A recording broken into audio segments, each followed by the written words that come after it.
first kilometer, you have an oily sheet coating like on the base layer that's there. What is that? What are we looking at? En el primer kilómetro, this is a spraying that we're doing currently because it's a process that we have to do to initiate the second layer or the wearing course. Where does that act? Something similar to the what you had put on for the before you put the base coat? Es una emulsión. It's an emulsion, but it's a rapid emulsion. This is what the rules or the regulation states for these type of runway. When we have a runway that has 2 layers, it's what you call a rapid emulsion that is placed between the 2 layers. So it's actually just working with the standards that are set for these types of runways. What is the purpose of the rapid emulsion? Why are we using it? Ese no va quizás usar en el documento, pero it is designed in a way that its chemical makeup allows for when there's evaporation, the water would evaporate and it leaves a certain quantity of bitumen or asphalt on the runway. He's basically saying is that it allows for the water that falls on the runway to evaporate but leaves a very thin film of emulsion or asphalt mix that helps to like bind the first layer and the second layer, helps them to stick together more or less. Let's turn our attention to the apron area. Vamos a hablar ahora acerca de la plataforma. What's the status of the work on the apron area? Actually, right now, the works in the platform area, or the apron, is almost complete. In general aviation, we're about 92% completion. Of our 1,801 slabs, we have 1,659 already completed. The slabs that we have remaining to do are the outside slabs, the slabs on the perimeter. And we have these pending because we're still awaiting the grids that we'd use in that area. And these are work that we have to do parallelly, so that's why we're waiting. In this month, as it relates to the production of concrete, we have actually casted 441 slabs. So what we have left to complete is only a total of 1,397 slabs in the whole project. In the total of 95,000 cubic meters of concrete that has to be produced in the site, we have produced already 73,100 cubic meters already, which is a total of 66%. The major quantities that are left to be produced as it relates to concrete is to be placed in the 220 river structure, or what we call the Yambu River. It's a very simple amount of concrete to produce, and we hope that it would be done in a very short time. See, I see that they're laying the molds for the cargo apron. Yeah. We have recently started the work in the cargo apron.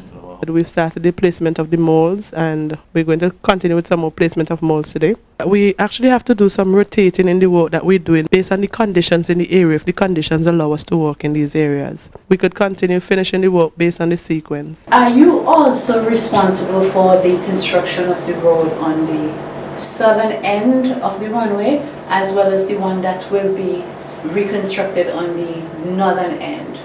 On the request of the company, we've been asked to do these works. So yes, we're the ones responsible for the works. The work have started already in the month of August, and the work is basically going to be a connection of one extreme, the coastal protection in one end, and it's going right around the perimeter to the coastal protection in the other end.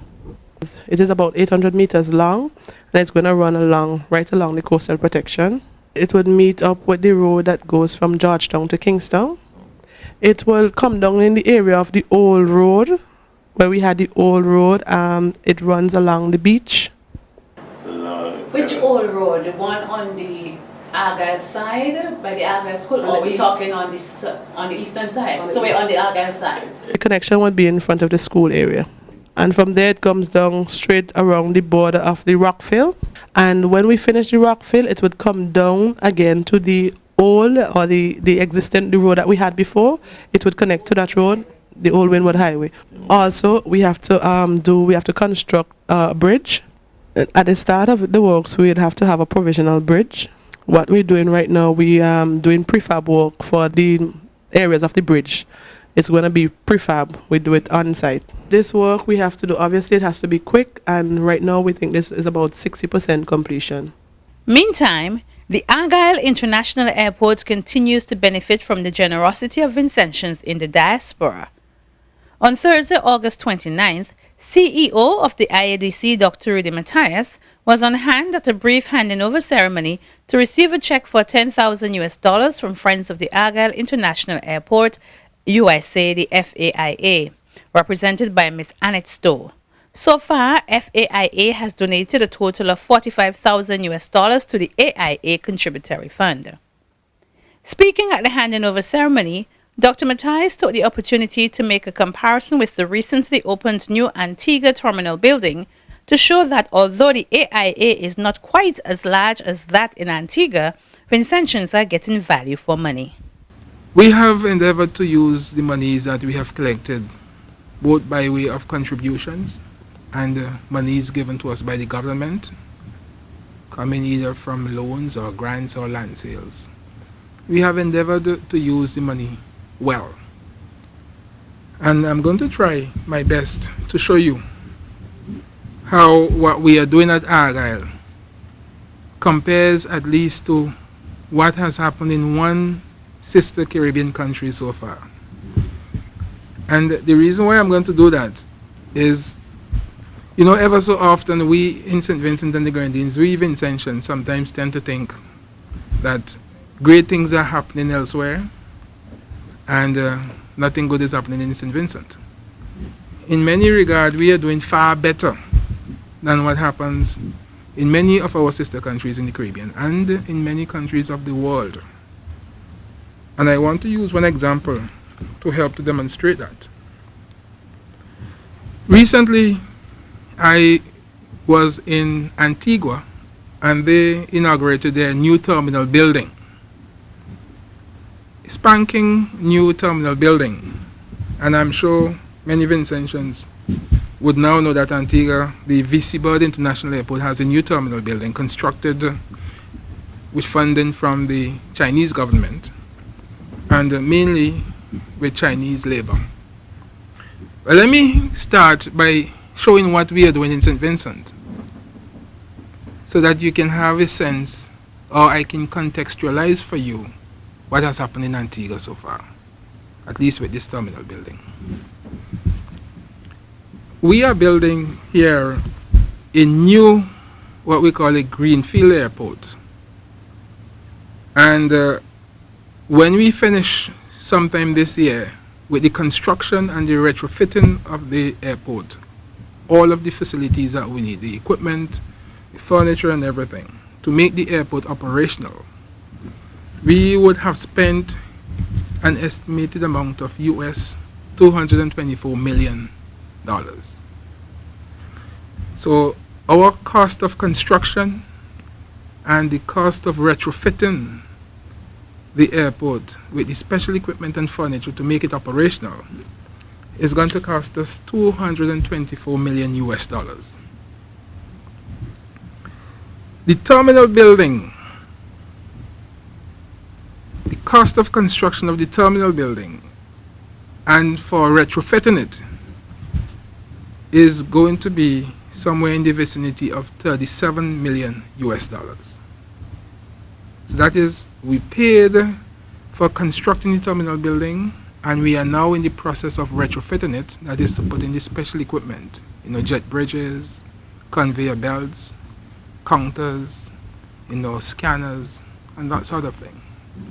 And when we finish retrofitting the terminal building to make it ready for operations, it will cost us a total of US $37 million.